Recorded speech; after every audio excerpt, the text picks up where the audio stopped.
네, 여러분 안녕하세요. 뉴스입니다. 한동훈의 개인정보를 유출했다는 의혹으로 어제 경찰이 MBC에 대해서 압수색을 단행을 했습니다. MBC 사상 뉴스룸에 압수색이 들어온 것은 처음이라고 앵커가 전하기도 했습니다. 윤석열의 바이든 난리면에 대한 보복으로 언론 탄압을 하더니 이번에는 한동훈발 압수색이 이루어진 것입니다. 네 편은 유죄, 내 편은 무죄라는 공식은 검사 독재 공화국에서는 그 어느 누구라도 피해갈 수 없다는 것을 보여주는 정말 충격적인 일들의 연속입니다. 거기에 어제 윤석열은 한상혁 방통위원장의 면직을 제거했습니다. 가짜치도 않은 TV조선 재승인 심사에 개입했다는 꼬투리를 잡아서 기소 처리를 하더니 결국에는 면직 처리까지 강행한 것입니다. 가뜩이나 언론의 환경이 기울어진 운동장인데 한상혁 방통위원장 쳐내고 그 자리에 이명박 정부 당시에 청와대 대변인이었던 이동관을 앉혀서 완전한 언론 장악을 하겠다는 것이 이 윤석열 정권의 목표 중에 하나인 것 같습니다. 거기에 또 하나, 행안위원장을 맡고 있었던 윤핵관 장제원이 과반위원장으로 자리를 옮기면서 사태의 심각성은 더해지고 있습니다. 이 사태의 심각성이 보통 심각한 상황 아닙니다. 앞서 여야는 행안위와 과반위가 위원장을 1년씩 하고 교환하기로 합의한 바 있지요. 그에 따라서 장제원이 과방위로 이동을 하게 된 것입니다. 해서 어제 국회 본회의에서는 장제원의 상임위 이동 안건이 처리가 됐습니다.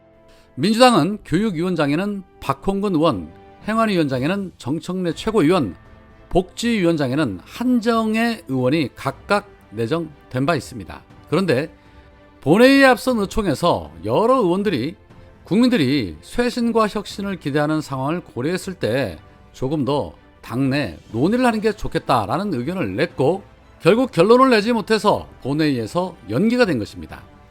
이날 의총에서 기동민 의원과 허영 의원을 비롯한 일부의 의원들이 위원장 선출과 관련해서 토론이 더 필요하다라는 취지의 주장을 펴냈고 이에 많은 의원들이 박수로 동의의 뜻을 표한 것으로 알려졌습니다. 이날 기동민 의원은 기득권 나눠먹기의 전형으로 이런 모습이 혁신과 쇄신을 하겠다는 당의 모습으로 보이겠냐, 기준과 원칙이 필요하다라고 말했다고 합니다.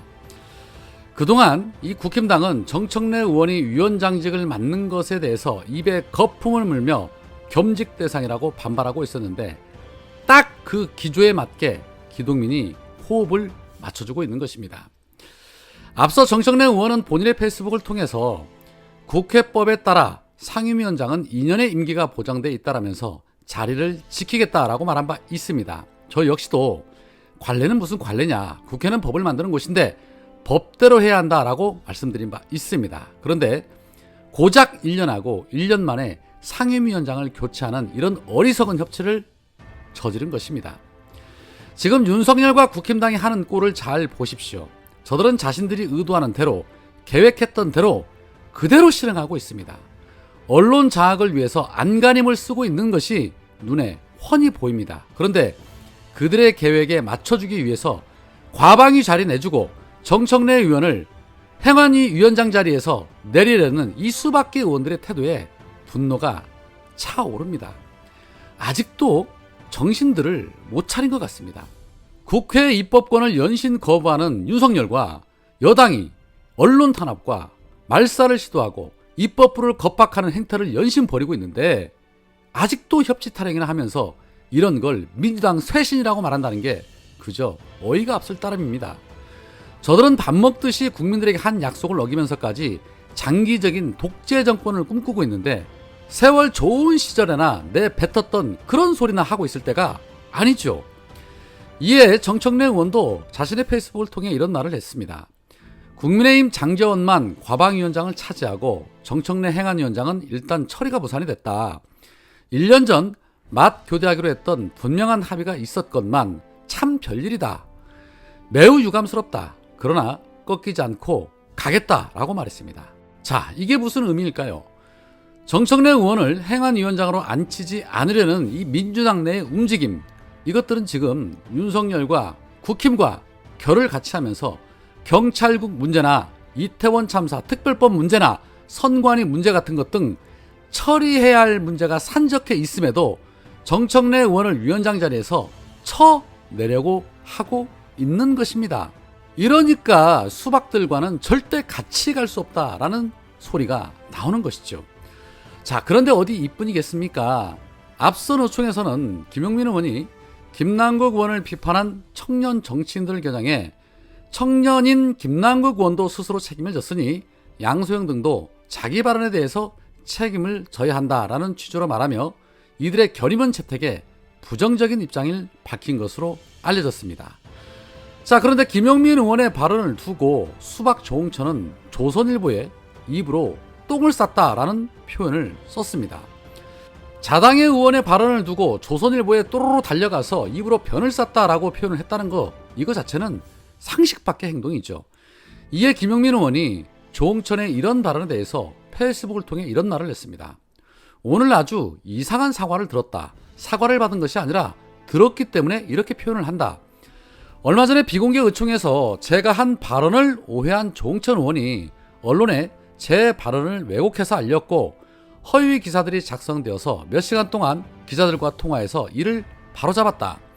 피해자가 이런 수고를 해야 하는 것이 이해하기 어려웠으나 어쨌든 제 발언을 오해했던 조홍천 의원 등에게 따로 전화를 해서 발언의 내용을 설명하고 오해를 풀었다. 자, 그런데 문제는 조홍천 의원이 조선일보에 저에 대해서 입으로 변을 싸라고 인터뷰를 한 것이다. 저는 동료 의원에게 이렇게 표현하는 것을 이해할 수 없어서 조홍천에게 발언을 한 그 이유와 사과를 요청했다. 오늘 본회의장에서 만난 조홍천 의원에게 제가 먼저 인사를 하고 어떻게 생각하시는지 물었다. 그랬더니 갑자기 화를 내면서 아침 방송에서 사과를 했으니 찾아서 들어보라는 것이다. 제가 기왕 사과를 하시려면 피해자인 저에게 사과하면 되지 무슨 방송을 찾아서 사과를 들어야 하느냐라고 했는데 갑자기 화를 내면서 방송 찾아서 들어 라고 하고 가버렸다. 많이 부끄러운 것인지 직접 사과하시면 되지 방송에서 한 사과를 찾아서 들으라고 하는 사과는 난생 처음 본다. 마침 방송을 찾아보니 사과인지 잘 모르겠다. 제가 사과를 원한다니까 기사화된 점에 대해서는 그건 사과를 한다고 했네요. 제가 사과를 원하지 않아도 사과를 해야 할 일이고 기사화가 아니라 그 발언 자체를 사과해야 한다. 이 논란이 된 의총은 당내 다양한 의견이 자유롭게 표명되어야 한다는 얘기를 하던 와중이었다. 그런데 누구의 의견 표명은 보장받아야 하고 제 의견 표명은 야유를 들어야 하며 저런 모진 표현까지 들어야 하는지 알 수 없다. 저는 조홍천 의원이 저에게 직접 분명하게 그리고 정중하게 사과를 하시기를 요청한다. 그게 민주당의 다양성을 보장하고 의견 표명의 자유를 보장하는 길이다. 초선 의원이 자신과 다른 생각을 말했다고 야유하고 모욕하기 시작하면 아무도 의총에서 발언을 하지 않을 것이고 민주당의 민주주의는 사라질 것이다 라고 말했습니다. 해서 조홍천이 어떤 사과를 했는지 다시 한번 봤습니다. 사과를 원하신다니까 어쨌든 적절하지 않은 그런 방송에 쓸 수 없는 말로 기사화 된 점에 대해서는 그건 사과를 합니다 라고 말했습니다. 사과를 원하니까 옛다 여기 사과했다 라고 던져주듯이 개사과를 해놓고 사과를 했다고 말한 것입니다. 이러니 김용민 의원이 그게 사과하는 태도냐라고 후려친 것이죠. 하나를 보면 열을 납니다. 이런 인성을 가진 자들, 이런 인격을 가진 자들이 국민을 대표하는 민주당 의원으로 과연 자격이 있을까요? 반드시 공천에서 쳐내야 할 것입니다. 검사 출신들 정말이지 그냥 징글징글합니다. 오늘은 여기까지입니다. 고맙습니다.